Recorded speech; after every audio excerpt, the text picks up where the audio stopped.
बालियान जी ने यहाँ ऐसा बताया कि ये रूपाला जी ने सहयोग नहीं दिया होता तो ये कार्यक्रम नहीं हो सकता था। ये उनका बड़प्पन है। ये मैं विभाग का मंत्री होने के नाते मुझे आज इतने बड़े किसान भाई बहनों की उपस्थिति में और मंच पर हमारा पूरा उत्तर प्रदेश के नेतृत्व का विराजमान होना है, तभी कहना है कि पशुपालन विभाग को सही मायने में एक पशु चिकित्सक की दृष्टि से मार्गदर्शन देने का श्रेय मैं संजीव बालियान जी को देना चाहता हूं। ये खुद वेटरनरियन है, इसके नाते उनकी जानकारी भी रहती है, धरती से जुड़े हुए आदमी हैं, सो क्या होना चाहिए क्या नहीं होना चाहिए उसमें अपना मत खुलकर देने की क्षमता भी रखते हैं।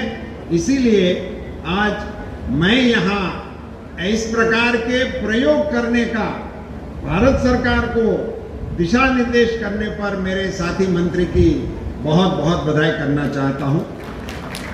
मंच को सुशोभित करने हेतु और वैसे तो इस प्रदेश का जिम्मा आदरणीय योगी जी ने जिनको दिए हैं, ऐसे हमारे पशुपालन मंत्री भाई धर्मपाल सिंह जी, मंच पर विराजमान हमारे सांसद सतीश जी, हमारे बागपत के विधायक महोदय, हमारे जिला परिषद के माननीय अध्यक्ष जी, जिला भाजपा के और प्रदेश के भारतीय जनता पार्टी के वरिष्ठ नेतृत्व, आप सब किसान भाइयों एवं बहनों, आप सभी का मैं धन्यवाद करता हूं और आप सभी को मेरा राम राम।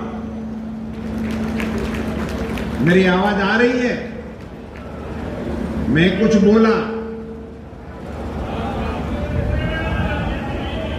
राम राम। तो इधर से आनी चाहिए ना। मित्रों, पशुपालन इस देश की सबसे प्राचीन विद्या है। मैं तो ये मानता हूं कि आदमी ने जब होश संभाला होगा और ये सामाजिक प्राणी बनने की शुरुआत हुई होगी, तो सबसे पहला कोई व्यवसाय शुरू हुआ होगा तो ये पशुपालन का व्यवसाय शुरू हुआ होगा। ये मेरा नम्र मानना है। उसके बाद खेती शुरू हुई होगी, पहले पशुपालन शुरू हुआ होगा। ऐसा पशुपालन हमारे देश की एक प्रकार से ऐसी परंपरा रही थी कि मानदंडों में हम जो बताते थे उसमें धन में पशुधन की गिनती होती थी, रुपयों पैसों हीरा जवाहरत की नहीं होती थी। गोधन गजधन वाजीधन सबे रतन धन खान, जब आवे संतोष धन सब धन धोरी समान। ये पहला जो धन का परंपरा थी उसमें पहला नाम गोधन का है, उसके बाद गजधन है। हाथी तो सम्राट रखते थे या तो महान गादीपति रखते थे, हाथी सब नहीं रख सकते थे, मगर इसके पहले गोधन आता था, उसके बाद गजधन आता था, उसके बाद अश्वधन आता था और उसके बाद हीरा जवाहरत आती थी। ये हमारे देश के इकोनॉमी का मापदंड था। इस प्रकार से भारत चलता था। और जो वासुदेव जी को महाराजा का टाइटल था, राजा का टाइटल दिया गया था, वो राजा थे नहीं, वो स्टेट नहीं थे, वो रूलर नहीं थे, मगर उनके पास 9 लाख गायें थी, इसलिए उनको राजा का स्टेटस था। ये हमारी परंपराएं हैं। ऐसी भव्य परंपरा के वाहक इस भारत को प्रधानमंत्री श्री नरेंद्र मोदी जी ने प्रधानमंत्री बनने के बाद मेरे कोई साथी यहां से जो गीत सुना रहे थे उसको मैं एक दो लिटी इनमें जोड़ने के लिए बोलूंगा कि आप इसमें ये भी जोड़ देना कि प्रधानमंत्री मोदी जी ने कोरोना से पहले भारत के पशुओं को वैक्सीन देने का ऑर्डर दिया है। पूरे देश के पशुओं को वैक्सीनेशन करने का हुक्म हमारे प्रधानमंत्री श्री मोदी जी ने कोरोना वैक्सीनेशन देने से 1 साल पहले कर दिया और आज भी पूरे देश में वैक्सीनेशन भारत सरकार के खर्चे से हम चला रहे। ये धर्मपाल सिंह जी ने एम्बुलेंस का जिक्र किया। हम आदमियों के लिए तो एम्बुलेंसें हो गई थी, मगर पशु कहीं दूर दराज गांव में, जंगल में, वहां बीमार हो गया, उसका पूछने वाला कौन? उसके पैर में चोट आ गई, उसको ले जाए कहां? खुद ही नहीं चल सकते, उनको कहां उठा के ले जाना? और वेटरनरी हॉस्पिटलें भी इतनी उपलब्ध नहीं है कि नजदीक आप पहुंचा सको। इनकी कोई सुनने वाला ही नहीं था। मेरी जात, मेरी को जो माहिती है मैं आपके साथ शेयर करूं, आप पशुपालक लोग हैं इसलिए। ये भेड़ बकरी वाले, उनकी भेड़ या बकरी को कुछ बीमारी हो गई, चल नहीं सकता है, उनको छोड़ के चले जाते थे, वो वहीं पड़ा रहता था। हम सिम में घूमने निकलते, कभी देखते कि इनका किसी का रह गया है, सोचते हैं कि अकेला होगा, रह गया होगा, भटक गया होगा। पास में जाते देखते तो वो बीमार होता है। गांव में जाके उनको पूछते कि भाई तेरा एक भेड़ वहां पड़ा है, तेरा है या और किसी का? तो वो बता दादा वो बीमार है, क्या करे, कैसे ढोक के कहां ले जाए? अब उसको भगवान के भरोसे छोड़ दिया जाता था। ये अबोल जीवों की वेदना को आजादी के 75 साल के बाद सुनने वाला प्रधानमंत्री हिंदुस्तान की गादी पर आया और उन्होंने पूरे देश में मोबाइल वेटरनरी यूनिट भारत सरकार के खर्चे से लागू करने का कोशिश किया। मैं उत्तर प्रदेश की सरकार को, आदरणीय योगी आदित्यनाथ जी को और हमारे मित्र धर्मपाल सिंह जी को बधाई देना चाहता हूं कि उन्होंने एक साथ 500 एम्बुलेंस उत्तर प्रदेश के पशुपालकों के लिए काम पे लगा दिया। और उत्तर प्रदेश ने तो नया प्रयोग भी किया। उत्तर प्रदेश बहुत बड़ा विस्तार की दृष्टि से राज्य है, तो उन्होंने उसको 5 जोन में वितरित किया और 5 जोनों में उनके नियंत्रण के लिए व्यवस्था बनाई और देश की सभी कंपनियों को आमंत्रित किया और 5 कंपनियों को काम दिया। अब पता भी लगेगा कौन कंपनी कंपटीशन में कैसा अच्छा काम करती है। ये भी एक नया रास्ता उत्तर प्रदेश की सरकार ने पशुपालन क्षेत्र में जाहिर किया है। अभी मेरे हाथों जिस गो अभ्यारण्य का शिलान्यास कराने का काम हुआ, मैं इसके लिए भी हमारे मित्र बालियान जी को बधाई देना चाहता हूं कि उन्होंने योजना को पायलट मोड पे, ये उत्तर प्रदेश की सरकार तो यहां कर ही रही थी, मगर भारत सरकार को भी इस कार्य में जोड़ने के लिए पायलट बेसिस में ये जो काऊ सेंचुरी का निर्माण करने का काम शुरू किया है। मैं उसके लिए मुजफ्फरनगर के सभी पशुपालकों को शुभकामनाएं देना चाहता हूं। ये 64 करोड़ रुपए की लागत से तैयार होगा। मैं उत्तर प्रदेश की सरकार को भी बधाई देता हूं कि उन्होंने प्रोएक्टिव होकर उसमें अपनी जमीन देने का निर्णय भी कर दिया और योगदान देने के लिए भी तत्परता दिखाई। इसी में 5000 गोवंश को रखा जाने की क्षमता डेवलप करेंगे। इनकी विशेषता यह है कि इसमें सिर्फ इसका भरण पोषण हो, इसकी रखरखावट हो, ऐसा ये प्रयोग नहीं है। इसमें इस प्रकार की व्यवस्था करने के लिए आगे बढ़ रहे हैं कि वो अपने आप में आत्मनिर्भर हो।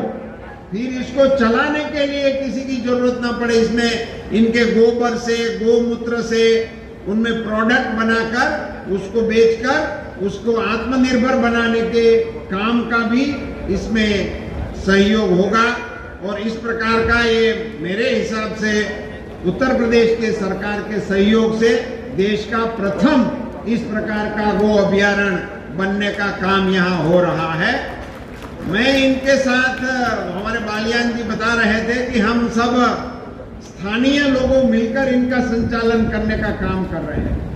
मैं आज इस मंच से भारत सरकार के पशुपालन मंत्री के नाते स्थानीय इकाई के हमारे लोगों को, नेताओं को और हमारे स्थानीय पार्टी के नेताओं को विनती करना चाहता हूं कि ये प्रयोग है और आपके पर भरोसा रखकर भारत सरकार ने यहां प्रयोग की शुरुआत की है। मैं आपसे उम्मीद करता हूं कि आप अपेक्षा से भी अच्छा इस प्रयोग को करके दिखाएं ताकि देश में आगे लागू करने का, काम करने का हमारा हौसला बढ़े। मेरी पूरी श्रद्धा है कि इस काम को आप निष्ठापूर्वक और समय से पहले करेंगे, ऐसी शुभकामनाएं भी देता हूं। मित्रों, आज यहां मैं जब मेले में आया तो बालियान जी को शायद ऐसा लगा कि मैं यहां, मुझे आने में थोड़ी दिक्कत हो गई। आने में दिक्कत इसलिए हो गई कि पूरे राज्य के चारों दिशाओं के रास्ते इस मेले की ओर आ रहे हैं, कहीं से भी आने की जगह नहीं, इतना प्रवाह अंदर आ रहा। मैं पहले पशुपालन मेले के आज ऐसे मंच पे भाषण दे रहा हूं, मुझे ऐसे कई अवसर मिले हैं। मैं राज्य में भी कृषि मंत्री रहा हूं तो पहले से ही इस विषय के साथ जुड़ा हुआ हूं। सो मेले में जब मेहमानों को मंच पे लाना हो तो पहले स्टॉल पर से हकाल पट्टी करनी पड़ती है, स्टॉल खाली करो, बंद करो, इधर मंच पे कोई नहीं है, खाली रहेगा पंडाल, इधर बिठाने की व्यवस्था करो, तब जाके मेहमानों को मंच पे लिया जाता था। आज आप इधर जितने बैठे हैं उससे 10 गुना लोग बाहर घूम रहे हैं, 10 गुना लोग। पूरा ग्राउंड जो है, मैं तो बालियान जी को बोला कि भाई साहब तुमने नगर के बीच में क्यों रखा, यहाँ ये पशुपालक यहाँ समा नहीं पाएगा, ये ग्राउंड इस मेहमानों को समा नहीं पाएगा। इतने लोग घूम रहे हैं और घूम रहे हैं ऐसा भी नहीं, देख रहे हैं, परख रहे हैं। मैं पूरे उत्तर भारत के पशुपालक जो यहाँ आए हैं उनको बधाई देना चाहता हूं, उसको धन्यवाद देना चाहता हूं। बहुत ही अच्छे अच्छे पशुओं को देखने का मौका मिला। एक बकरी है राजस्थान की, आप देख के खुश हो जाओगे, इतने इतने लंबे कान हैं, इतनी विशिष्ट नस्ल की बकरी है। 2 बकरियां हैं इधर, आप जिन लोगों ने नहीं देखी वो अवश्य जाके देखें। गायें करीबन गिर है, शाहीवाल है, थरपारकर है, जर्सी है, देशी हरियाणवी गायें तो बहुत ही खूबसूरत है और बहुत ही अच्छे दूध देने वाले। सांड के बहुत बड़ा प्रदर्शन है। मारवाड़ी और कई ब्रीड के घोड़े बहुत अच्छे हैं, कई किस्म के घोड़े और यहां आज आए हैं।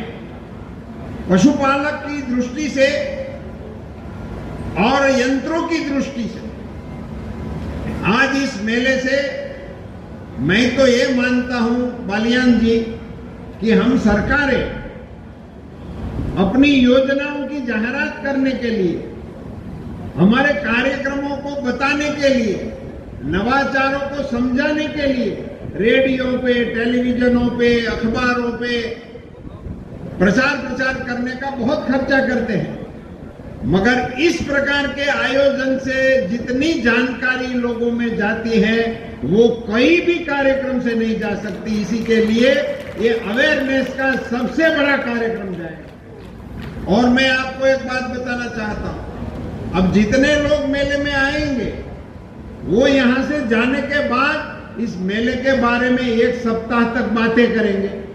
तो वो जहां जाएंगे वहां बताएंगे। कुछ कमियां भी मिलेगी उनको, तो कमियों की चर्चा तो मेले के नाम से होगी, कुछ अच्छी चीजों की चर्चा भी मेले के नाम से होगी। और जैसे ये मेले का आयोजन देखकर आपने उत्तर प्रदेश सरकार से अपेक्षा की कि ये भारत सरकार ने किया है, मगर आगे से उत्तर प्रदेश की सरकार करे। मैं तो सभी प्रांतों की सरकारों को कहता हूं कि इसका टाइम टेबल बन जाना चाहिए। उसका टाइम टेबल बना के हर प्रदेश में अपने ऋतु चक्र के अनुरूप ये कार्यक्रमों को चलाना चाहिए, हर प्रदेश में होना चाहिए, क्योंकि हर प्रदेश के पास अपनी अपनी नस्लें हैं, अपने अपने नवाचार हैं, उनको देखना समझना और इसके साथ एक दूसरे राज्यों के साथ उसका तालमेल होना, परिचय होना, लेन देन होना, ये सभी की बहुत आवश्यकता होती है। तो ऐसे करने के लिए सबसे अच्छा माध्यम अगर कोई है तो ये मेला है। इसलिए बालियान साहब, आपने भारत सरकार को ऐसे कार्यक्रम की ओर अग्रसर करने का काम करके वास्तव में सरकार का सबसे बड़ा काम किया है। इसके लिए मैं आपको साधुवाद देता हूं। दोस्तों, पशुपालन में 2-3 चीजों पर हमारे पशुपालकों को अवेयर करने की आवश्यकता है। एक, हमारे ब्रीड को सुधार करने की आवश्यकता है। ब्रीड इंप्रूवमेंट में हमें ध्यान देना चाहिए और मैं मानता हूं कि इसमें सबसे अच्छा काम ऐसे मेले कर सकते हैं, क्योंकि यहां पता लगता है कि 26 लीटर वाली गाय है, एक 64 लीटर वाली गाय है, 30 लीटर वाली भैंस है। इस प्रकार के जानवरों को देखकर उसके मालिक का सीना भी छोड़ा होता है, उनको अच्छा लगता है। मैं इस मेले के आयोजन करने में जिन लोगों ने वो रैंप बनाया है, जहां से उस पशु को रैंप पे मार्च करते हुए निकालते हैं, इस प्रकार की विधि करने से पशुपालक को बड़ा गर्व होता है। वो अपने बैल को, अपने गाय को, अपनी भैंस को लेकर जब निकलता है तो उनके ऊपर जब तालियां बजती है तो उस पशुपालक का मनोबल बहुत बढ़ता है। बालियान जी ने यहां से घोषणाएं की हैं, कुछ इनाम भी रखे हैं। ये प्रोत्साहन होता है, ये सभी को नहीं मिलता है, मगर पशुपालकों में हौसला बढ़ाता है कि अगली बार ये इनाम मैं लेके जाऊंगा। इसका हौसला रखते हुए पशुपालक अपने को सज्ज करते हैं। ये बात सही है कि इस प्रकार के जो पशुपालक हैं वो कॉमर्शियल नहीं है, वो शौक से कुछ अपनी नस्लों को पालते हैं, मगर ये भी एक प्रकार का व्यवसाय है। तो मैं जैसे पहले बताना चाहता था, ब्रीड इंप्रूवमेंट करें, और ब्रीड इंप्रूवमेंट करने में भारत सरकार की कई योजनाएं हैं। साइंस एंड टेक्नोलॉजी का इसमें इंटरवेंशन आ गया है, सेक्स सॉर्टेड सीमेन आ गया है। इन सारी टेक्नोलॉजी का आर्टिफिशियल इंसेमिनेशन है, IVF अब तो शुरू हो गया है, टेस्ट ट्यूब बेबी से अब आप इसको बहुत जल्दी से आगे बढ़ा सकते हो। इन सारी टेक्नोलॉजी को अब अपने व्यवसाय के साथ जोड़ने की आवश्यकता है। डेयरी क्षेत्र में काम करने वाले पशुपालकों को और किसानों को मैं बताना चाहता हूं कि विदेशों में डेयरी का मतलब होता है प्रोसेस के साथ साथ ही एनिमल होते हैं। वहां डेयरी की बात करो तो तुरंत ही इनके साथ उनके एनिमल कितने हैं वो बताना पड़ता है कि ये 5000 एनिमल वाली डेयरी है, ये 10,000 एनिमल वाली डेयरी है। हमारे भारत में ये है कि हमारी डेयरी है, मैं उदाहरण के तौर पे हमारे बनास डेयरी का नाम दे सकता हूं। 90 लाख लीटर दूध पर डे का कलेक्शन है, पर डे 90 लाख लीटर दूध एक ही डिस्ट्रिक्ट का, मगर गाय इनके पास एक भी नहीं है। उस जिला की गाय बहुत ही खूबसूरत है। आज यहाँ 2 काली गायें हैं, 2 गायें हैं, इतनी खूबसूरत है, इनके सींग इतने अच्छे होते हैं और उनके बेल भी इतने अच्छे होते थे। जिनको जब बारात निकालनी होती थी ना, तब इनके ही बेल को बारात में लगाए जाते थे और किसी के बेल को लगाने नहीं देते थे। तो ऐसे ये कांकरेजी गाय वाले हैं, आपकी गाय थी वो, उसको मैं देखने के लिए भी रुका था। तो मेरा ये कहना है कि इस प्रकार की ब्रीड को डेवलप करने के लिए भारत सरकार की योजनाएं हैं, उनका बेनिफिट लेना चाहिए। डेयरी के साथ पशुओं को जोड़ने की आवश्यकता, और बड़े बड़े फार्म अब हिंदुस्तान में शुरू करने का टाइम आ गया। ब्रीड फार्म के लिए भारत सरकार की योजनाएं भी हैं, और आने वाले दिनों में 1000 गाय 5000 गाय के फार्म बनने चाहिए, और इनके साथ ही डेयरी का काम जुड़ जाना चाहिए। इस प्रकार का कार्यक्रम आने वाले दिनों में चलने वाला भी है और बनने वाला भी है। उसी दिशा में आप सबको मैं आह्वान करता हूं कि आप आगे बढ़ें। हमारे पशुपालकों को प्रधानमंत्री श्री मोदी जी ने 2 गिफ्ट दी है, एक है वैक्सीनेशन की, एक मोबाइल वेटरनरी यूनिट की। और ये 2 गिफ्ट देने के बाद, आजादी के बाद पहली बार किसानों को जिस प्रकार से केसीसी मिलता है, उसी प्रकार की केसीसी पशुपालकों को देने का भी निर्णय प्रधानमंत्री जी ने कर दिया है। और इनकी अभी थोड़ी और जानकारी नीचे तक फैलाने की आवश्यकता है। 1,60,000 रुपये तक का रकम उनको विदाउट कोलेटरल सिक्योरिटी के मिल सकती है, और ये सुविधा भी प्रधानमंत्री जी ने देश के पशुपालकों के लिए कर दी है। प्रधानमंत्री जी ने इस विभाग को स्वतंत्र मंत्रालय का दर्जा दिया, इसी के कारण इस पर यह सारा फोकस आया है। हमारे धर्मपाल सिंह जी बता रहे थे कि हम 2 रुपये किलो खरीद करके फिर इसको प्रोसेस करके उनमें से प्रोडक्ट बनाएंगे। मैं उत्तर भारत के इस पशु मेले से बहुत ही गंभीरता पूर्वक और नम्रता पूर्वक आप सबके संज्ञान में एक चीज लाना चाहता हूं कि अब वो दिन दूर नहीं है, भारत के अर्थतंत्र के केंद्र बिंदु में हमारी गौ माता आने वाली है। ये दिन अब दूर नहीं है। अब भारत का अर्थतंत्र गो आधारित होने जा रहा है। गोमूत्र और गोबर से उनकी कई प्रोडक्ट बनने वाली है। मैं कई बार कई मंचों से बोल चुका हूं, आज फिर से यहां से इतने विशाल मात्रा में जब मेरे किसान भाई बहन यहां मौजूद हैं, इतने लाडले पशुपालक यहां मौजूद हैं, और इस सरकार के हमारे पशुपालन मंत्री महोदय मौजूद है, तो मुझे कहना है कि गाय को हमें देखने का नजरिया बदलना होगा। विश्व में पूरे सचराचर में किसी का मूत्र पवित्र नहीं होता है, किसी का मल पवित्र नहीं होता है। पूरे सचराचर में ऐसी कोई प्राणी नहीं है कि जिनका मल और मूत्र पवित्र हो। अकेली सृष्टि में हमारी देशी गौ माता है जिसका मल और मूत्र पवित्र है, वो किसी के पास नहीं। अब आप कल्पना करिए, जिसका मल और मूत्र पवित्र हो, उसके दूध की क्या बात करें, उसके घी की क्या बात करें। ये दुनिया को हमें समझाना है, सिखाना है कि इसमें जो मिल रहा है वो विश्व में कहीं पे नहीं है। मां के दूध के बाद अगर किसी का पवित्र दूध है तो ये हमारी देशी गौ माता का दूध। और अब दुनिया खान पान में बहुत बदल रही है, सावधान हो गई है।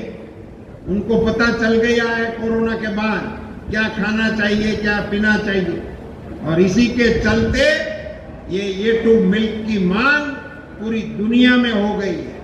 और इसको पूरा करने का सामर्थ्य कहीं पे है तो ये भारत में है, भारत की देशी गौमाता में है, भारत के पशुपालकों में है। और उसको प्रोत्साहन देने के लिए इस प्रकार के मेले बहुत ही उपयोगी साबित होते हैं। मैं इस मेले की संपूर्ण सफलता की शुभकामनाएं देता हूं और भाई बालियान जी को मुझे इस मेले का साक्षी बनने के लिए भी मौका देने के लिए उनका आभार भी मानता हूं, उसको बधाई देता हूं, उसको धन्यवाद देता हूं कि आपने अपने क्षेत्र में प्रयोग किया है। आप इसको सफल यहां कराओ और पूरे देश में भी आप नेतृत्व करके लागू करने का काम करो। भारत माता की, भारत माता की, गौ माता की, गौ माता की, गंगा मैया की, गंगा मैया की। राम राम।